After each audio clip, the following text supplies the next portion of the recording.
सबा कमर ने अभी तक शादी नहीं की, क्या कहते हैं? अगर नहीं की तो हमारे पैगाम के बाद अगर वो जुर्रत दिखाएं तो मेरी तरफ से इनकार नहीं होगा, सबसे इनकार नहीं होगा, सबसे इनकार नहीं होगा। अच्छा जी, ज़बरदस्त हो गया।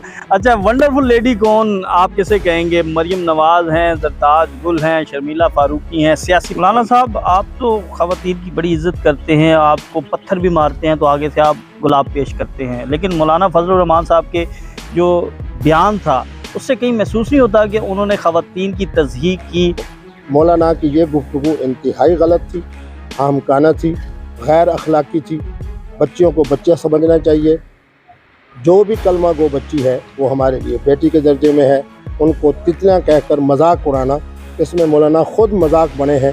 शाद ने आपकी जो एक पर्सनैलिटी है उसको बहुत ज़्यादा डैमेज किया, और ख़ास तौर पर वो जो थप्पड़ वाली बात या वीडियो थी उसके बाद मुफ्ती कवी जो हैं वो हमें पहली दफ़ा डिप्रेस नज़र आए। ये एक तो मेरे ऊपर हाथ हरीम शाह ने नहीं उठाया, अच्छा, जिस बच्चे ने उठाया उसका नाम आयशा है। मैं दुबई की तरफ गया, मुझे कहा गया कि यहाँ भी वो बैन है। कतर की तरफ गया तो कहा गया यहाँ भी बैन है।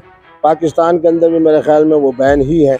तो बहरहाल अब अल्लाह उनको अपने खामन के साथ खुश रखें। खान साहब कह रहे हैं कि किन का इक़्तिदार था।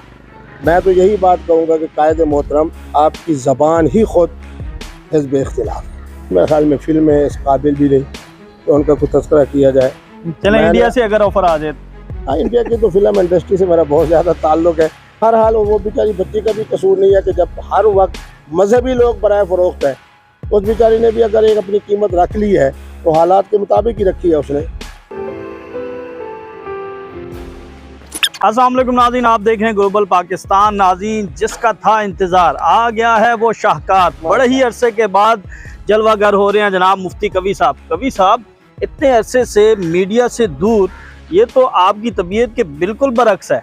नहीं, अल्हम्दुलिल्लाह आज भी मैं अगर लाहौर के अंदर आया हूँ तो 6 और 7 इंटरव्यू तो हो चुके हैं। हाँ, आप ये कह सकते हैं कि इलेक्ट्रॉनिक मीडिया से मैं दूर हूँ, लेकिन आपके दिलों से और आपके चैनल से दूर बिल्कुल नहीं है। आखिरी मर्तबा आपका जो एक मामला हरीम शाह वाला था, उसके बाद आपकी बरादरी ने आपके ऊपर बैन लगा दिया, आपसे मोबाइल ले लिया, आपको घर नज़र बंद कर दिया, तो वो दिन कैसे गुजारे आपने? अल्हम्दुलिल्लाह उसमें यह हुआ कि 90 दिन के अंदर मैं बिल्कुल खलवत में रहा। अल्हम्दुलिल्लाह 2 महीने रिसाले लिखे। आज पूरी दुनिया के अंदर जनाब वो मेरे रिसाले पढ़े जा रहे हैं, और ख़ास तौर से चूँकि अहले फतवा उलमा के लिए हैं। मैं समझता हूँ कि वो 90 दिन भी मेरे लिए बड़ी खैर और खूबी के गुजरे कि मैंने एक इल्मी काम किया और तहकीकी काम किया। मुफ्ती कवी के बारे में कहा जाता है कि ये डिजिटल मौलवी हैं, यानी नौजवानों के मौलवी, और जो बात करते हैं बड़ी खुलकर बात करते हैं, और बाज़ इनकी बातों पर मुख्तलिफ उलमाए कराम जो हैं वो इतराज़ करते हैं, लेकिन जो भी बात करते हैं कुरान और हदीस की रोशनी में बात करते हैं। आप ये मुझे बताइएगा कि मौजूदा सूरत हाल में आप नौजवानों को क्या पैगाम देंगे? मैं नौजवानों को यही पैगाम दूंगा कि जब भी आपको जीवन साथी मोहब्बत वाला मिले, फ़ौरन मुफ्ती अब्दुल कवी साहब क़िबला से रब्ता करें, वजीफ़ा पूछें, और फ़ौरन निकाह के लिए अगर मुझे कहें तो पाकिस्तान के जिस कोने में भी मैं हूँगा, फुटपाथ पे खड़े होकर निकाह पढ़ना हो, पार्क में पढ़ना हो, जहाँ पढ़ना हो, मैं अपनी खिदमत आपके प्रोग्राम के तवज्जो से पेश कर रहा हूँ। इंशाअल्लाहुल अज़ीज़ फ़ौरन अखलाक वाली ज़िंदगी गुजारें, इस्लामी ज़िंदगी गुजारें, बद अखलाकी से भी बचें, बद किरदारी से भी बचें। अच्छा मुफ्ती साहब, निकाह की फ़ीस क्या है आपकी? नहीं, सिर्फ प्यार, सिर्फ सिर्फ प्यार? मोहब्बत। यही तो नौजवान नस्ल को हमने प्यार और मोहब्बत दी है, जिसकी वजह से उनके दिलों में हमारे लिए प्यार भी है और मोहब्बत भी है, अकीदत भी है, एहतराम भी है। ये सवाल पूछने की एक वजह है, एक खातून अभी टिकटॉक पर बड़ी वायरल हुई हैं, उनका एक गाना मानो के नाम से मुबैना तौर पर कहा जा रहा है, और उनसे जब इंटरव्यू के लिए टाइम लिया जाता है तो 1 से 10 लाख रुपए की डिमांड की जाती है। तो क्या मुफ्ती कवी भी जो हैं वो कभी डिमांड करते रहे हैं या वो डिमांड करते हैं? मुफ्ती अब्दुल कवी की इज़्ज़त की और अज़मत की यही तो खूबी है कि मैंने, हालांकि मेरे दोस्त मुझे कहते हैं कि आप दुबई में हैं, फ़लाँ मुल्क में है, और ये जनाब आपके साथ सेल्फी बन रही है, तस्वीर बन रही है। मैंने कहा नहीं, इनका प्यार, इनकी मोहब्बत, यही समझे मेरा बदला है, यही मेरी एवज़ है। आज तक मुफ्ती अब्दुल कवी ने अल्हम्दुलिल्लाह इस हवाले से, चाहे वो इस्लामी अदालत का फ़ैसला हो, चाहे कोई दीनी मामलात हों, चाहे रूहानी मामलात हों, चाहे निकाह पढ़ाने के मामलात हों, चाहे सेल्फी और तस्वीर के हों, मुफ्ती अब्दुल कवी ने कभी पैसे पे निगाह नहीं डाली। लेकिन मैं क्या कहूँ, जिस बच्चे के बारे में आप कह रहे हैं तो मुझे दर्द दिल से कहना पड़ता है कि मेरे मुल्क के अंदर जो नात खान है वो भी फ़रोख्त हो रहा है। फलां साहब मैं आगे नाम नहीं लेता, मुख्तलिफ मसालिक के लोग हैं जो बोलने वाले हैं, इतने पैसे, इतने एक दो के नाम ले लें ज़रा। नहीं पर नाम न लेना बेहतर है। और हर एक को पता है मुहर्रम के मौके पे कौन बिकता है, रबीउल अव्वल के महीने में कौन बिकता है, रमज़ान में कौन बिकता है, तरावी के लिए कौन बिकता है, ये हर एक को पता है। तो बहरहाल वो बेचारी बच्ची का भी कसूर नहीं है कि जब हर वक्त मजहबी लोग बराए फ़रोख्त हैं, उस बेचारी ने भी अगर एक अपनी कीमत रख ली है तो हालात के मुताबिक ही रखी है उसने। नौजवान आपको बड़ा मिस करते हैं, आप इलेक्ट्रॉनिक और सोशल मीडिया से थोड़ा सा दूर हैं। अगर अब दोबारा आपको मौका मिले किसी फिल्म में, ड्रामे में, तो क्या काम करेंगे? देखिए कौन सा किरदार, को हीरो वाला या विलन वाला? पाकिस्तान की मेरे ख्याल में फिल्म है इस काबिल भी नहीं तो उनका कुछ तस्करा किया जाए। चलें इंडिया से अगर ऑफर आ जाए। हाँ, इंडिया की तो फिल्म इंडस्ट्री से मेरा बहुत ज़्यादा ताल्लुक़ है, लेकिन ये मोदी सरकार की वजह से तो अब सन 2000 के बाद जाना ही नहीं हो रहा। तो बहरहाल इस तरह की अगर पेशकश भी आएगी तो इसलिए कबूल नहीं की जाएगी, क्योंकि इस वक्त भारत जो है वो मुसलमानों के लिए कोई अमन का मुल्क नहीं है, इंतहाई शरपसंदी का मुल्क है। माहिरा खान, उसके बाद उसना शाह है या सबा कमर, इनमें से किसके साथ जो है वो एज ए हीरो आना पसंद करेंगे अगर मौका मेरा ख्याल मिलता है? ये है कि मोहतरमा सबा कमर जो है उनकी जो कुछ मैंने सुना और एक दो दफ़ा उनका मुझसे फ़ोन पे बात हुई तो मैं समझता हूँ कि वो निहायत काबिल कदर भी हैं और बावकार भी हैं। सबा कमर ने अभी तक शादी नहीं की, क्या कहते हैं? अगर नहीं की तो हमारे पैगाम के बाद अगर वो जुर्रत दिखाएं तो मेरी तरफ से इनकार नहीं होगा। अच्छा जी, ज़बरदस्त हो गया। अच्छा, वंडरफुल लेडी कौन आप किसे कहेंगे? मरियम नवाज़ हैं, ज़रताज गुल हैं, शर्मिला फारूकी हैं, सियासी पॉलिटिकल में, और किसको ज़्यादा पसंद करते हैं और किसको कोई मैसेज या कोई पैगाम? देखिए, मरियम नवाज़ को तो मैंने हमेशा बेटी कहा और जिस वक्त तो उनके वालिद वज़ीर आज़म थे उस वक्त भी मेरी मुलाकातें हुई। गिलगित बल्तिस्तान का इंतखाब हो रहा था तो मैं वहाँ मौजूद था उस होटल में, तो जैसे ही वो आई जिस तरह उन्होंने अपनी अक़ीदत और मोहब्बत का इज़हार किया। और ये जो मोहतरमा जिनका ताल्लुक़ दर गाज़ी खान से है, ये मेरी सराइकी इलाके की मोहतरमा है, तो इनसे भी जब भी मुलाकात हुई बड़ी मोहब्बत के साथ हुई।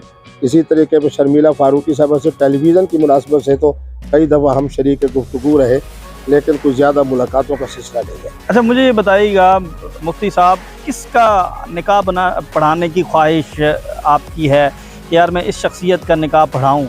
एक तो इमरान खान साहब के जो हैं वो तवातुर से बड़ी शादियां हो रही हैं, तो अगला कोई निकाह उनका पढ़ाने की ख्वाहिश है। बिलावल की अभी शादी नहीं हुई, उसका निकाह पढ़ाने की ख्वाहिश है, और पॉलिटिकल बड़ी शख्सियात हैं। हर लड़का और हर लड़की जो किबला मुफ्ती साहब को कहें कि हमें हमारा निकाह पढ़ाएं, तो वो बिलावल के निकाह पढ़ाने से मुझे उसका निकाह पढ़ाने में नहीं, एक होती है ना ख्वाहिश के यार ये हर मुसलमान जब मुझे कहे तो मैं बिल्कुल तैयार हूँ और हाजिर हूँ, और यही मेरी ख्वाहिश है। अच्छा, इमरान खान जो है वो आजकल बड़े जो हैं वो सियासत से आउट हो रहे हैं, उनको आउट करने की कोशिश की जा रही है, और एक वक्त था कि आप बड़े सपोर्ट करते थे। क्या आप तहरीक इंसाफ जो है आपको निगलेक्ट कर रही है, या फिर आप खुद जो है वो पीछे हट गए हैं? और इमरान खान के लिए क्या पैगाम है कि क्या वो दोबारा उनकी सियासत अरूज पे आएगी? मोहतरम इमरान खान आज भी मेरे लिए कायद मोहतरम है। जब तक मैं उनके साथ एक्टिव था उनकी हर गुफ्तगू खूबसूरत होती थी, और जब मैं उनसे ख़ुद अलहदा हुआ, क्योंकि मुझे पता था कि जो 3 साल 8 महीने उन्हें इक़्तिदार मिल रहा है ये PTI का इक़्तिदार नहीं है, इमरान खान साहब का इक़्तिदार नहीं है, ये PTI के मंशूर का इक़्तिदार नहीं है, ये किन का है उनके बारे में अब खुद खान साहब कह रहे हैं कि किन का इक़्तिदार था। मैं तो यही बात कहूँगा कि कायद मोहतरम आपकी ज़बान ही खुद हिज़्ब इख्तिलाफ है। आपके मुकाबले में जो लोग खड़े हैं 12 जमातें या 10 या 11 जमातें, इनमें कोई ऐसा नहीं है फ़र्क जिसके बारे में कहूँ कि वो आपका हिज़्ब इख्तिलाफ है। हिज़्ब इख्तिलाफ आपकी अपनी ज़बान है, आपकी अपनी गुफ्तगू है। मुफ्ती कवि जो हैं वो अभी तक कहते हैं कि मेरे कायदे मोहतरम हैं। मौलाना ताहिर अशरफी आए थे, उनको खान साहब ने वजारतें भी दी, उनको बड़ा नवाजा, लेकिन जैसे ही वक्त आया तो वो पासा पलट के दूसरी तरफ चले गए। क्या कहते हैं कि खान साहब के इर्द गिर्द जो लोग हैं वो मुखलिस नहीं है, या खान साहब को ही पहचान नहीं है? खान साहब को तो पता ही नहीं है कि कौन है हाफिज़ ताहिर महमूद अशरफी। न शहबाज शरीफ साहब को ज़्यादा पता है कि ये कौन है। जिनकी बरकत से वो आते हैं उनको सब कुछ पता है कि हाफिज़ साहब के अंदर क्या क्या खूबियाँ हैं। तो जब उनकी खूबियों को वो देखते हैं तो कभी इमरान खान साहब के पास भेज देते हैं, कभी शहबाज शरीफ साहब के पास भेज देते हैं, आने वाला जो वज़ीर आज़म होगा उनके यहाँ फिर भेज देंगे। तो बहरहाल हाफिज़ साहब मेरे भाई हैं, मैं ये समझता हूँ उनकी बहुत बड़ी ये खूबी है कि हर जगह के ऊपर जहाँ उनको भेजा जाता है वहाँ वो फिट हो जाते हैं। अच्छा, मुझे ये बताइएगा कि आखिर में हरीम शाह ने आपकी जो एक पर्सनैलिटी है उसको बहुत ज़्यादा डैमेज किया, और ख़ास तौर पर वो जो थप्पड़ वाली बात या वीडियो थी उसके बाद मुफ्ती कवी जो हैं वो हमें पहली दफ़ा डिप्रेस नज़र आए, क्योंकि वो आपके ऊपर एक ऐसा अटैक था जिसने हर जगह जो है वो आपको डैमेज किया, आपकी फैमिली ने आपको जो नज़रबंद कर दिया, 90 दिन आपने एक किस्म की कैद काटी। तो क्या मैसेज देंगे हरीम शाह को कि उसके इस अमल से जितना आपका दिल दुखा? देखिए जी, एक तो मेरे ऊपर हाथ हरीम शाह ने नहीं उठाया, अच्छा, जिस बच्चे ने उठाया उसका नाम आयशा है। हरीम शाह तो पीछे खड़े होकर वीडियो बनाने वाली थी। अब किंदील का मामला भी आपके सामने है, हरीम शाह का मामला भी आपके सामने है। मैं दुबई की तरफ गया, मुझे कहा गया कि यहाँ भी वो बैन है। कतर की तरफ गया तो कहा गया यहाँ भी बैन है। पाकिस्तान के अंदर भी मेरे ख्याल में वो बैन ही है। तो बहरहाल अब अल्लाह उनको अपने खामन के साथ खुश रखें, उन्हीं के साथ आबाद रहें। मौलाना फजलुर रहमान के बारे में जो उन्होंने 4-5 दिन पहले बात की, पर बड़ा दिल दुखा कि उनको ये अंदाज़ इख्तियार नहीं करना चाहिए कि पठानी हो, मौलाना भी पठान है, फिर तुम सैयद बादशाह हो, फिर कहती हो जी मैं मदरसे में 5 साल पढ़ती रही हूँ। मुफ्ती साहब मौलाना फजलुर रहमान का ताल्लुक़ भी मदरसों से है। तो बहरहाल इस तरह की इल्ज़ाम तराशी सुनकर फिर मुझे अफसोस हुआ, इस तरह की गुफ्तगू उन्हें आइंदा के लिए कभी नहीं करनी। मौलाना साहब, आप तो ख़वातीन की बड़ी इज़्ज़त करते हैं, आपको पत्थर भी मारते हैं तो आगे से आप गुलाब पेश करते हैं, लेकिन मौलाना फजलुर रहमान साहब के जो बयान था उससे कहीं महसूस नहीं होता कि उन्होंने ख़वातीन की तज़हीक की, और जो ख़वातीन जलसों में जाती हैं, जो पॉलिटिकल पार्टी से एफिलेटेड हैं, तो उनकी दिल आज़ारी हुई? देखिए जी, मौलाना फजलुर रहमान के बच्चियों को जो तितलियाँ कहा ना, यकीन कहें मेरा दिल बड़ा दुखा। बात यह है कि मेरे नबी रहमत कहते हैं कि तुम में से वही बेहतर जो अपनी बीवी के लिए बेहतर, वही मुस्लिम मुआशरा है, मैं हमेशा कहता हूँ, जिसमें ख़वातीन का एहतराम हो। मौलाना की ये गुफ्तगू इंतहाई गलत थी, आमकाना थी, गैर अखलाकी थी। बच्चियों को बच्चा समझना चाहिए। जो भी कलमा गो बच्ची है वो हमारे लिए बेटी के दर्जे में है। उनको तितलियाँ कहकर मजाक उड़ाना, इसमें मौलाना ख़ुद मजाक बने हैं। बच्चियों के यहाँ कोई, मैं समझता हूँ कि उनके एहतराम में कमी नहीं आई। आपके ख़ानदान से जो आपके एक मुफ्ती का जो लक़ब आपको दिया जाता है एज ए ऑनर, वो वापस ले लिया गया था, क्या वो आपको वापस मिल गया? और आपके ऊपर जो कदगन लगी थी अब वो ख़त्म कर दी गई है, अब आप सब के लिए अवेलेबल हैं, या फिर अभी भी जो है वो आपकी जंजीरें हैं कि नहीं आपने ये करना है, ये नहीं करना? मेरे बच्चे, बात यह है कि मैं तो मदीना यूनिवर्सिटी से LLM करके आया हूँ, जामिया अज़हर से मैंने इफ्तार का कोर्स किया है। वो मेरे बच्चों ने जो बात कही उनकी बात भी बिल्कुल दुरुस्त थी, क्योंकि जिस तरह का अटैक मेरे ऊपर हुआ था वो कह रहे थे। अभी मैं जब बोलता हूँ तो आपको महसूस होता है कि ज़बान उस तरह रवानी से नहीं चलती जो कभी मुफ्ती साहब की गला करते थे। बिल्कुल। तो बहरहाल वो तो दिन मैंने समझो कि अपने बच्चों में गुजारे, बड़े पुरसुकून गुजारे। उसमें मैंने जो 2 रिसाले लिखे हैं मुफ्ती अब्दुल कवी, और रिसालों की बरकत से अब क़यामत तक जिंदा हो ताबिन का। ये तो अब मामला तो चलते रहते हैं और चलते रहेंगे। आज भी अल्हम्दुलिल्लाह मेरी इस्लामी अदालत इंसाफ, जब मैं मुल्तान में होता हूँ तो रोज़ाना 4-5 केसेस सुनता हूँ।